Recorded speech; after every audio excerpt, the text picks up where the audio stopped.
अब यहां से हम कैपेसिटर से डाइलेक्ट्रिक कांस्टेंट या रिलेटिव इलेक्ट्रिकल परमिटिविटी को डिफाइन करेंगे। रिलेटिव इलेक्ट्रिकल परमिटिविटी हम पहले ही डिस्कस कर चुके हैं।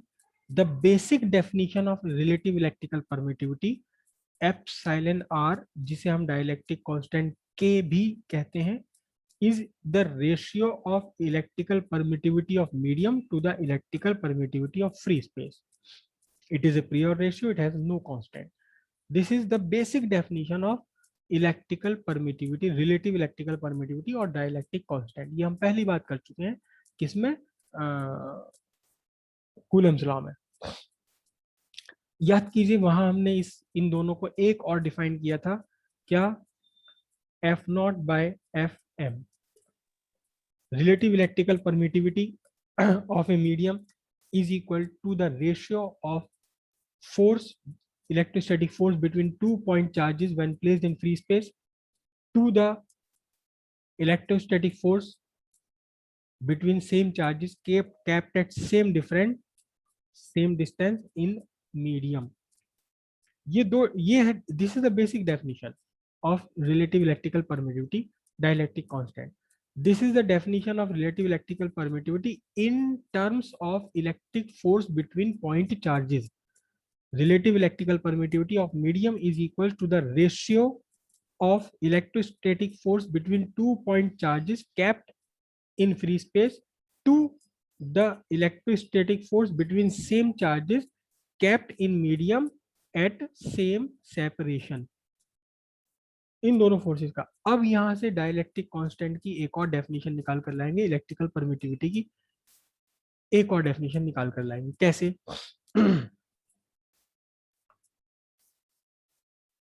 For air core capacitor,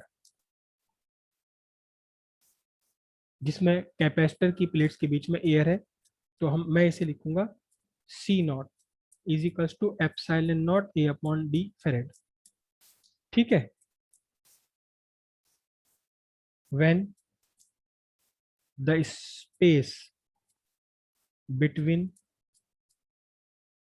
plates of parallel plate capacitor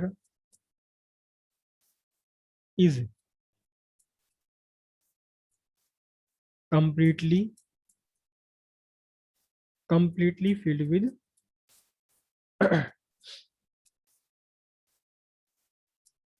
dielectric medium, तो मैं इसको लिख रहा हूं C M, capacity of capacitor when it is filled with a medium dielectric medium, it is what, बताओ,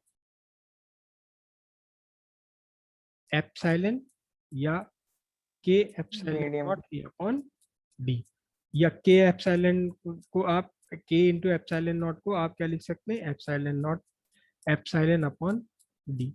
अब देखना जरा, मैं इन दोनों को डिवाइड कर दूं, अगर किनको, इसको मैं डिवाइड कर दूं, इसको अगर मैं डिवाइड कर दूं, तो सीधे सीधे क्या रिजल्ट निकल कर आ रहा है, k is equal to C m upon C naught. यहां से एक नई डेफिनेशन निकल कर आई डाइलेक्ट्रिक कांस्टेंट या रिलेटिव इलेक्ट्रिकल परमिटिविटी की। रिलेटिव सर इलेक्ट्रिक, एक बार दोबारा बताना, नेट से नहीं है। ये capacity of parallel plate capacitor when there is air और free space between plates of capacitor epsilon naught A upon d, जो हमने पहले डिराइव करा है, कौन सा, ये वाला,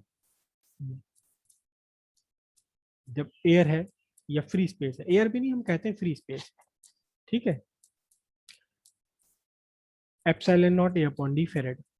जब आपने पूरी तरह से फिल्ड कर दिया, कंप्लीटली फिल्ड कर दिया, तो कंप्लीटली फिल्ड करने में कौन सा निकल कर आया, ये निकल कर आया, when the space between the plates of parallel plate capacitor is completely filled with dielectric medium, तो मीडियम के साथ कैपेसिटी कितना है, के एप्सिलॉन नॉट ए अपॉन डी, एप्सिलॉन ए अपॉन डी, के एप्सिलॉन नॉट को आप एप्सिलॉन लिख सकते हैं, या इसको एक तरीके से के की जगह ये भी लिखा जा सकता है, epsilon naught epsilon R A upon D.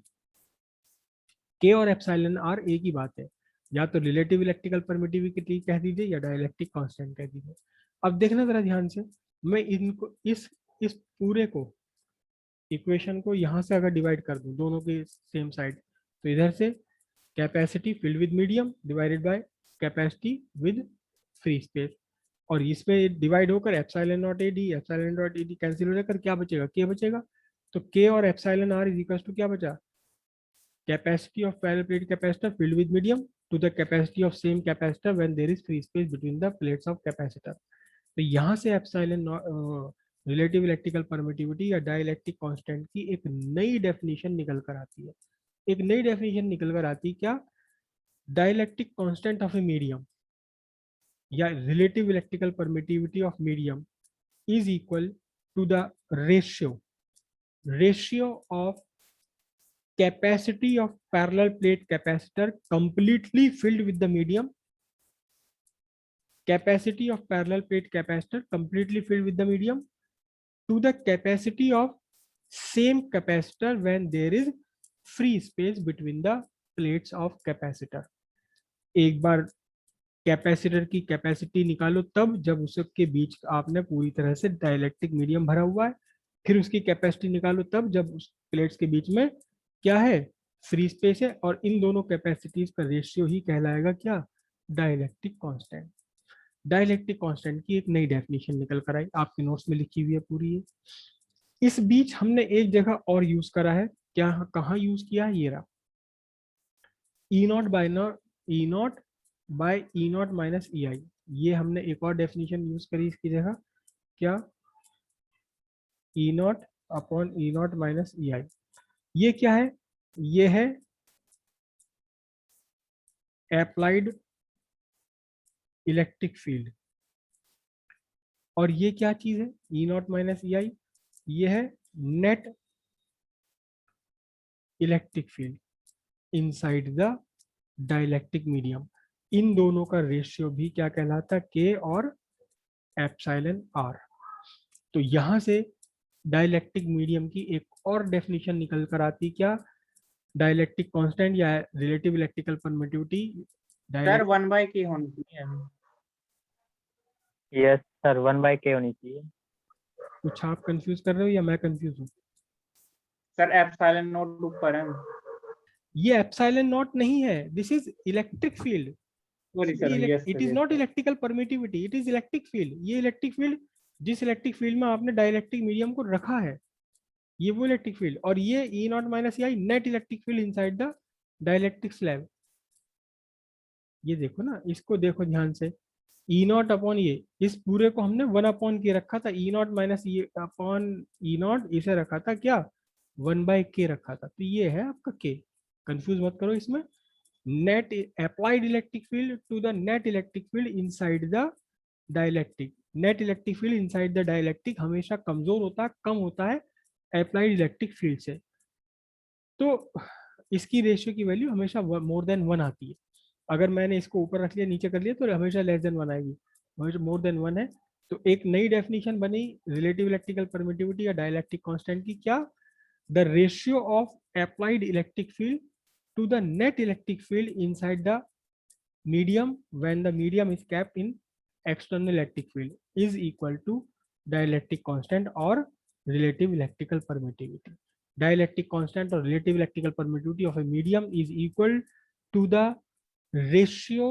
ratio of electric field applied to the dielectric medium to the net electric field inside the dielectric medium। ये 4 डेफिनेशन हो गई आपकी डाइलेक्ट्रिक कांस्टेंट की या इलेक्ट्रिकल परमिटिविटी। बेसिक डेफिनेशन क्या है, ratio of electrical permittivity of medium to the electrical permittivity of free space in terms of force between point charges, ये रही। In terms of capacity, in terms of capacity of capacitor, ये रहा। In terms of electric field,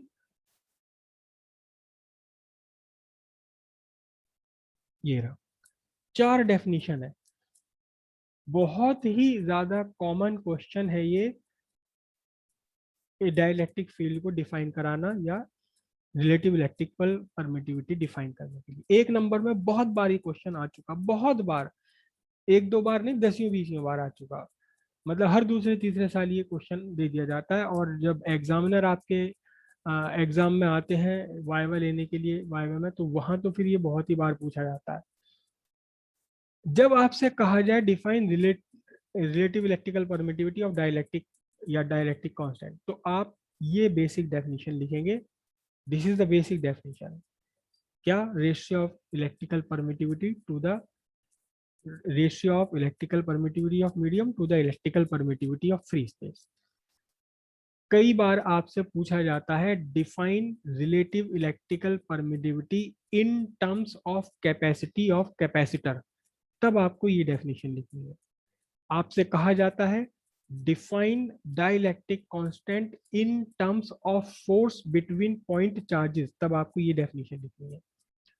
आपसे कहा जाए define dielectric constant in terms of electric field, तब आपको ये डेफिनेशन लिखनी है। अगर स्पेसिफिकली आपसे क्वेश्चन में कह दिया जाए किसकी टर्म्स में लिखना, तो वही आंसर आपका बनेगा, अदरवाइज आप ये बेसिक आंसर लिख सकते हैं।